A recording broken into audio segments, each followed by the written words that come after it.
Hello, my friends. Today we are going to talk about promotion slash relegation, often called pro rel. Now, even if you know about pro rel because you're not from the United States or you just happen to be from the United States and you understand the concept, I'd still like you to stick around, leave a comment, let me know what I've missed because I'm sure in a topic of this size, I am going to miss some things. But that having been said, this video today is really aimed at the U.S. sports fan that doesn't know what promotion relegation is. So it's more of a primer than this is why U.S. soccer should have pro rel, because I thought it made sense to do this video first, and in the next video I could talk about a little bit more in depth about how it makes sense for U.S. soccer. Okay, and I've got notes and everything. So first, let's define what promotion relegation is. It's kind of what it sounds like. It's between two leagues, like an upper league and a lower league. It doesn't matter what they're called. So in England, you've got the Premier League and the Championship, which is confusing. The Championship? Okay, anyway. So in a promotion relegation system, one way or another, some of the teams in the lower league get promoted to the upper league, and at the exact same time some of the bottom teams in the upper league get relegated down to the lower league. It's promotion and relegation. It's pretty simple. Now there's a bunch of different spins on it that different leagues do. Sometimes it's like just the top team goes up and the bottom team goes down. Sometimes it's the top 3 of the championship get promoted and the bottom 3 of the Premier League go down. Other times it's a playoff where you take like the worst team in the upper league automatically goes down and the best team in the lower league automatically goes up. But then the two next teams on the bottom of the upper league and the top of the lower league play a playoff to see who goes up and who goes down. So there's a bunch of different ways you can do it, but the general idea is some of the teams in this league that don't perform well get relegated down to the league below them, and some of the teams that did really well in that league get promoted at the same time. That is promotion relegation. So let me give you a non-soccer / football reference for this. It's a theoretical, right? So take the NFL, that'll be our upper league, right? That's our pro league, that's what everybody loves, and the NCAA, Division 1, FBS Division 1, whatever you want to call it, football. In the NFL, the Cleveland Browns did not win a single game this past season. They would have been relegated to the NCAA. So you'd put them into the NCAA, league, and Alabama, who has won the championship too many times to count, would have been promoted in their spot in the NFL. I think it's interesting, right? So with that analogy, you'd have to go like, wow, could the Browns beat college teams? Yeah, probably. So then the next year they'd go back up. Could Alabama stay up? Who knows, right? Probably not, because college athletes and all that kind of stuff. But that's the idea, is one team goes up, one team goes down, or 2 or 3 teams go up, 2 or 3 teams go down. And to be fair, the Browns have been terrible. They deserve to get relegated down to the NCAA. I don't even know if they could really make it back up. So let's kind of compare it a little bit further to U.S. sports. This ties into why I think it's a really good idea in general, but particularly for soccer in the United States, for U.S. soccer to mandate this. So let's pull up here. This is the MLS table from last season. And this is what American sports leagues do. There's no promotion, there's no relegation, so it doesn't matter. Once you're out of the playoffs, like once it's mathematically impossible for you to make the playoffs, like these teams here and these teams here. And some of them, it came down to the last day, right? Like FC Dallas, even on points, and they just barely missed getting into the playoffs. But once you're mathematically eliminated, it kind of doesn't matter. The rest of your games don't matter. It's more of a, can you upset someone else's run into the playoffs? Which has its intrigue, but there's no penalty. There's no consequence for you coming in dead last on 32 points for these two teams. In a promotion relegation system, you don't get eliminated from playoffs. You're fighting tooth and nail until the last game to try and get above the relegation line.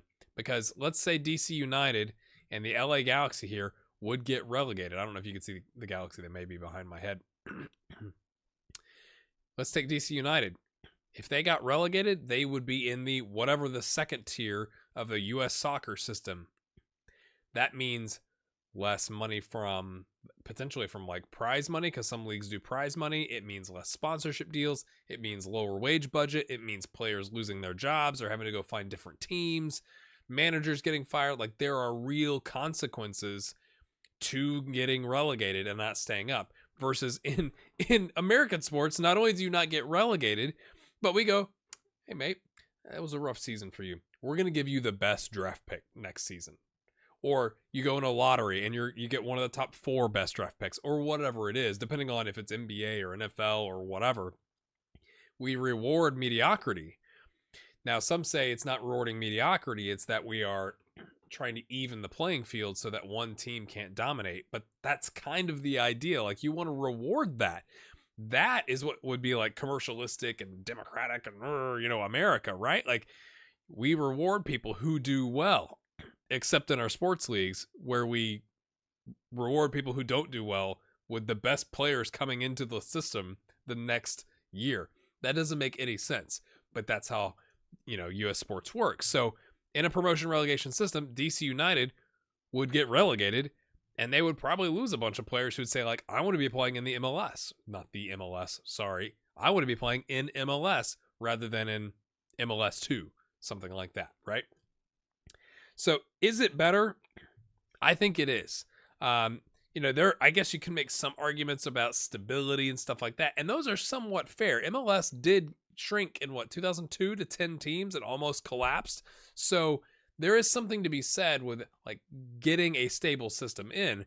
But once that system is solid and solidified, and it's been for 10, 15 years now, you have to start expanding out into new areas of the country. And this is what I think the biggest benefit is. Let's get rid of the U.S. soccer logo here. If you, I don't have the map, but if you mapped out all of the teams MLS has right now, there are wide swaths of the country that you're like, okay, we got Chicago. We potentially have Nashville coming in. We've got some Atlanta, nothing in Alabama, nothing in Mississippi, nothing in Arkansas, nothing in Louisiana. You've got Houston and Dallas, which are close. All right, we got Miami FC eventually that's coming in, or whatever they're calling David Beckham's team. Okay. It's kind of like there's so much room to expand, and you can't do that. We can't have 100 teams in MLS. That doesn't make any sense. So if you integrate, okay, give Birmingham, there are teams there. I'm not trying to say you don't deserve your team, that you're there, right? Whatever. But make that a team that is in the second tier, and they can fight tooth and nail to get up to MLS. Now it makes it different because then people have to travel different distances and whatever. But there's a lot of money to be made in getting soccer/football throughout the United States, not just in the big cities, primarily NFL big cities. Like that's a good start, but that leaves huge chunks of the country untouched, and that's untouched revenue potentially. Untouched TV dollars, untouched merchandising, untouched ticket sales, jobs. Like, you could do so much with that. I think it's better because every game matters. It's the simple version. Is you can't go like, well, we're not gonna make the playoffs. I guess we'll play some of our youngsters, but we've all got jobs next year potentially. It's okay. We got to win this next one, guys, and it creates more intrigue in the system, in my opinion. So again, if you mapped out all the places that you could put a team. And maybe that's the difference, is you're not putting a team in a promotion relegation system. You make it available. It's like, if you want to put a team, you can. If you want to pay the licensing fee and get started, you can. That's why if you have in England, they have 10 tiers, something like that. You can start off at the very, very bottom and slowly work your way up and earn more sponsorship dollars and things like that. Versus with the MLS system, it's you have to pay $150 million. Like, that is obviously going to limit the number of people who could start a team, and what kind of, like, it's a risk reward thing. It's like, well, we could put a team in the middle of Wyoming, but that's probably a big risk to our $150 million, right? Like, that's a bad idea. Versus if you had a 10th tier team in Wyoming, they could work their way up within the state or within the region, and next thing you know, they've gotten promoted 18 times or whatever it took to get to MLS. And by that point, they'd have a bigger stadium and all that kind of stuff. So in terms of developing more players, getting the sport stronger in the United States, I think you have to have pro rel. So hopefully that explains at a very high level what promotion relegation is. Again, taking it back to Wikipedia, team goes up, team goes down, or two teams go up, two teams go down. At the end of the day, accountability and consequences. It's important. And also not rewarding mediocrity. So I love your thoughts on this. Again, it's just a 10-ish minute, 11-minute video about the idea. I plan to dig in on it further in future videos, but I want to give an overview. Leave a comment with all the stuff that you think I missed. Hit the like button, and we'll see you next time. Have a good one.